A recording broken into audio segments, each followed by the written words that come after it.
नमस्कार श्रोता बंधु। जीवन में दुईटी जिनिस खूब जरूरी, गोटे हेउची भरोसा आउ गोटे सुरक्षा।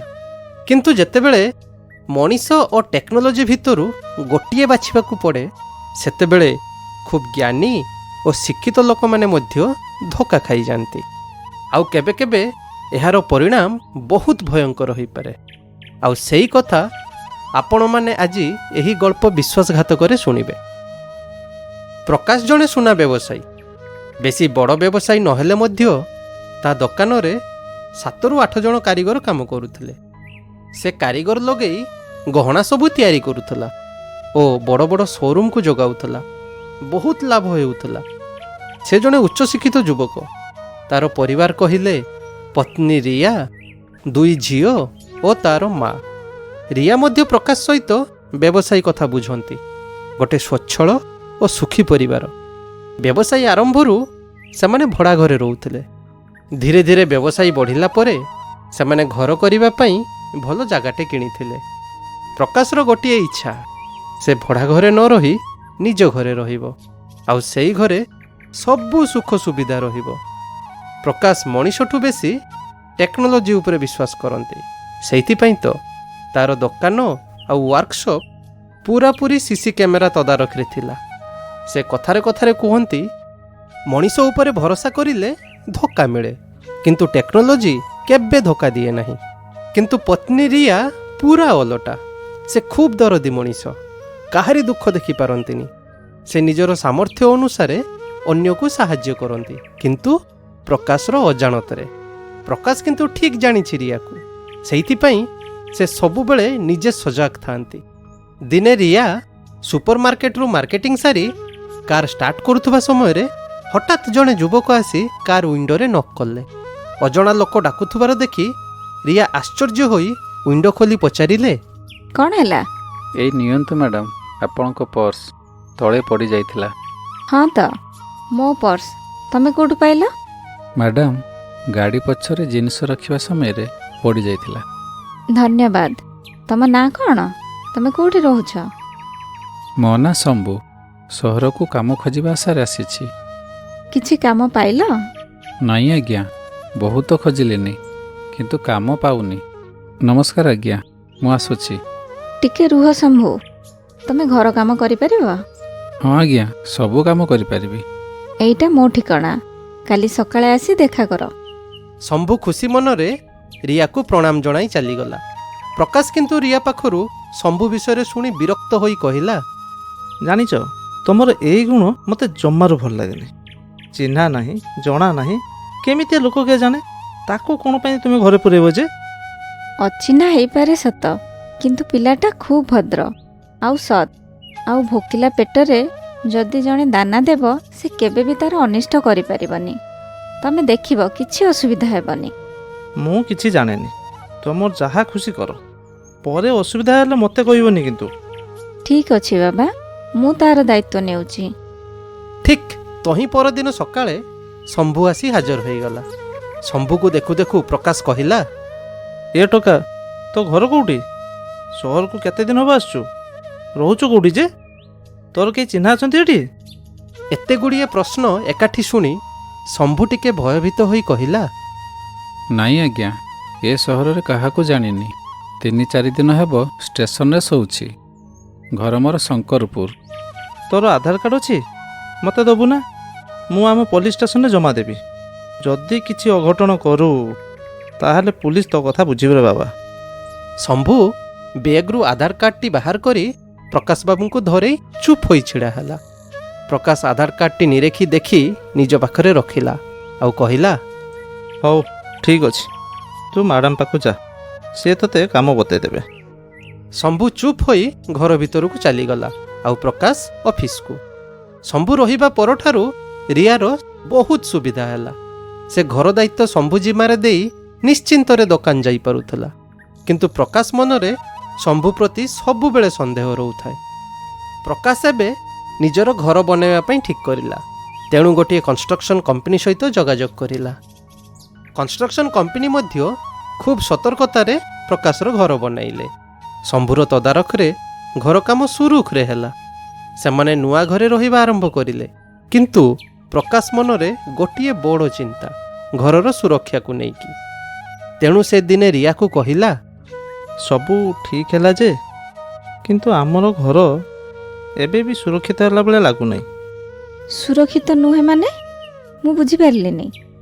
ମୋର କହିବା କଥା ହେଲା, ଦିନ ସାରା ଘରେ କେବଳ ଝିଅମାନେ ଆଉ ମା ରୁହନ୍ତି, ସବୁ ତ ବାହାରେ ପିଲା।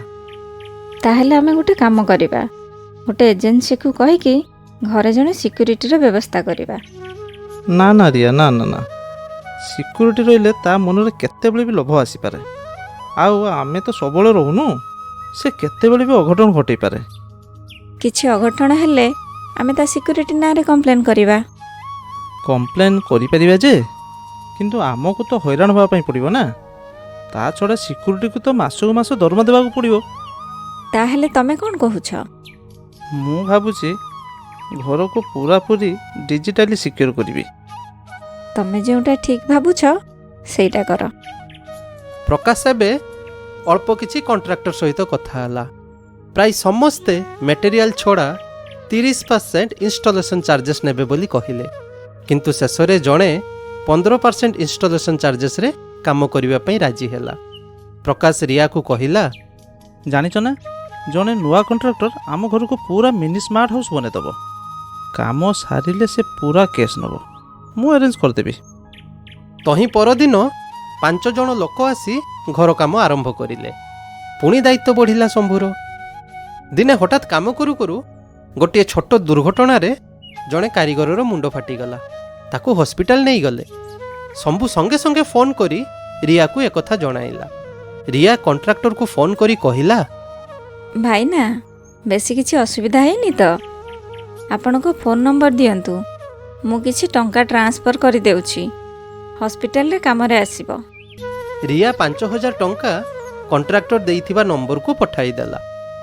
ଘର କାମ ଶେଷ ହେବା ପରେ ପ୍ରକାଶ ବହୁତ ଖୁସି ଥିଲେ, କାରଣ ଘରେ CCTV camera, digital door lock, face detection door system, motion sensor, smart alarm system ଏବଂ ଡିଜିଟାଲ ଲକର୍, ଏମିତି ବହୁତ କିଛି ହାଇଟେକ୍ ଜିନିଷ ଲାଗିଥିଲା। ଏବେ ପ୍ରକାଶର ଘର ପୁରାପୁରି ହାଇଲି ସିକ୍ୟୋର। ସେ ନିଜ ମୋବାଇଲରେ ଘରର ସବୁ ଜିନିଷ କଣ୍ଟ୍ରୋଲ କରିପାରୁଥିଲା। ତେଣୁ ଏବେ ପ୍ରକାଶ ବହୁତ ଖୁସି। ଦିନେ ପ୍ରକାଶର ଝିଅମାନେ ଜିଦ୍ କରିଲେ, ସମର ଭେକେସନରେ ସେମାନେ କୁଆଡ଼େ ଗୋଟେ ବୁଲିବା ପାଇଁ ଯିବେ। ପ୍ରକାଶ ଓ ରିୟା ମଧ୍ୟ ମନା କରିପାରିଲେନି। ତେଣୁ ସେମାନଙ୍କର କାଶ୍ମୀର ଯିବା ଠିକ୍ ହେଲା। ଗୋଟିଏ ସପ୍ତାହ ପାଇଁ ଯିବେ। ତେଣୁ ପ୍ରକାଶ ଟିକେଟ୍ ଓ ହୋଟେଲ ଅନଲାଇନ୍ରେ ବୁକିଂ କରିଦେଲେ। ଲୋକ ଡକେଇ ଘରର ସବୁ ଡିଜିଟାଲ ଜିନିଷକୁ ଥରେ ମେଣ୍ଟେନାନ୍ସ କରାଇ ନେଲେ। ରିୟା ଶମ୍ଭୁକୁ ଘର ଦାୟିତ୍ୱ ଦେଇ ବୁଲିବା ପାଇଁ ଚାଲିଗଲେ। ପ୍ରକାଶର ମାଆଙ୍କ ବୟସ ବହୁତ ବେଶୀ ଓ କାଶ୍ମୀରରେ ଖୁବ୍ ଥଣ୍ଡା, ସେଇଥିପାଇଁ ସିଏ ଆଉ ଗଲେ ନାହିଁ। ଏବେ ଘରେ କେବଳ ଶମ୍ଭୁ ଓ ପ୍ରକାଶର ମା। ପ୍ରକାଶ, ରିୟା ଓ ଝିଅମାନେ କାଶ୍ମୀରରେ ଖୁବ୍ ମଜା କରିଲେ। ପ୍ରକାଶ ଦିନକୁ 2-3 ଥର ଶମ୍ଭୁକୁ ଫୋନ୍ କରି ଘରର ଖବର ନିଅନ୍ତି।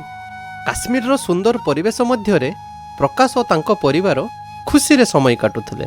ବରଫ ଢଙ୍କା ପାହାଡ଼, ଥଣ୍ଡା ପବନ ଓ ସୁନ୍ଦର ଦୃଶ୍ୟ ମଧ୍ୟରେ ସେମାନେ ମନ ଭରି ଆନନ୍ଦ ନେଉଥିଲେ। ଦିନେ ରାତ୍ରିର ଶେଷ ପ୍ରହର ସମୟରେ ହଠାତ୍ ପ୍ରକାଶଙ୍କ ନିଦ ଭାଙ୍ଗିଗଲା। ତାଙ୍କର ମନଟା କେମିତି ଗଳେଇ ଘାଣ୍ଟି ହେଉଥିଲା।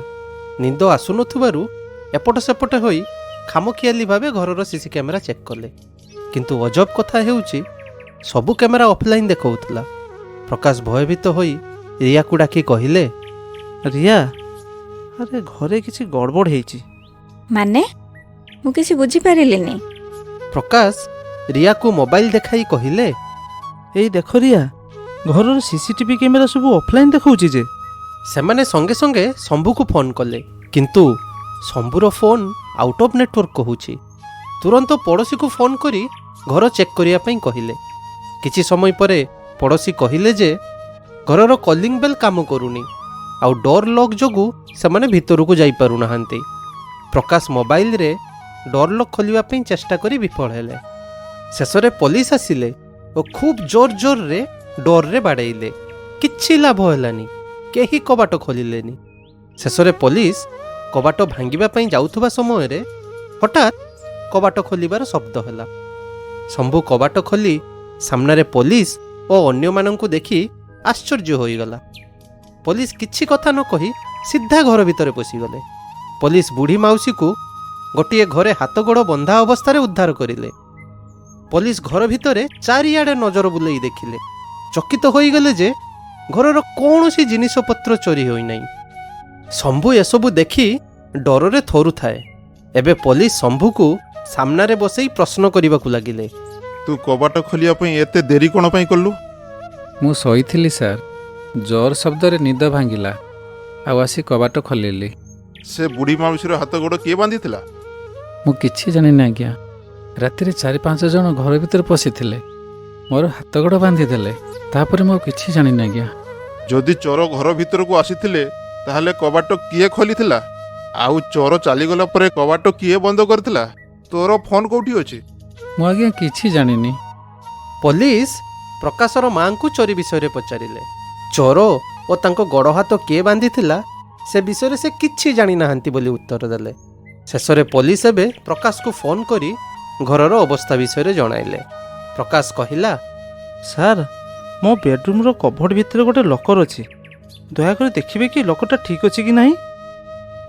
ଶ୍ରୋତାବନ୍ଧୁ, ଘରର ସିସିଟିଭି ଅଫ୍ଲାଇନ୍, ମାଉସୀ ବନ୍ଧା। ତେବେ ଏସବୁ ପଛରେ କାହାର ହାତ ଅଛି? ଯାହାକୁ ରିୟା ଭରସା କଲେ ସେଇ ଶମ୍ଭୁ ଉପରେ ସବୁ ସନ୍ଦେହ। ତାହେଲେ କିଏ ଜିତିବ, ଭରସା ନା ସନ୍ଦେହ? ଏହାର ଉତ୍ତର ମିଳିବ ପରବର୍ତ୍ତୀ ଭାଗରେ। ଧନ୍ୟବାଦ ଶ୍ରୋତାବନ୍ଧୁ। ଆପଣମାନେ ଶୁଣୁଥିଲେ କାହାଣୀ ହୃଦୟ ତରଫରୁ ଗଳ୍ପ ବିଶ୍ୱାସଘାତକର ପ୍ରଥମ ଭାଗ। ଗଳ୍ପ ରଚନା ଓ ସଂରଚନା ସଞ୍ଜୀବ। ଅଭିନୟରେ ପ୍ରଶାନ୍ତ, ଦେବ, ସଞ୍ଜୟ ଓ ସୋନାଲି। ମୁଁ ଆପଣଙ୍କ କଥାକାର ସଞ୍ଜୀବ। ଆଜିର କାହାଣୀ କେମିତି ଲାଗିଲା କମେଣ୍ଟ କରି ନିଶ୍ଚିତ ଜଣାଇବେ। ଲାଇକ୍, ସବସ୍କ୍ରାଇବ୍ ଓ ସେୟାର କରିବାକୁ ଜମାରୁ ଭୁଲିବେନି। ହଁ ଶ୍ରୋତାବନ୍ଧୁ, ଆମର ଗଳ୍ପ ସବୁଦିନ ଶୁଣୁଥିବେ। କିଏ ଜାଣେ କେଉଁଦିନ ଗଳ୍ପଟି ଆପଣଙ୍କ ନିଜ ଜୀବନ ସହିତ ମିଶି ଯାଇପାରେ। ତାହେଲେ ଆଜି ପାଇଁ ବିଦାୟ ଦିଅନ୍ତୁ। ପୁଣି ଦେଖାହେବ ଆଉ ଗୋଟିଏ ଅଧ୍ୟାୟରେ। ନମସ୍କାର।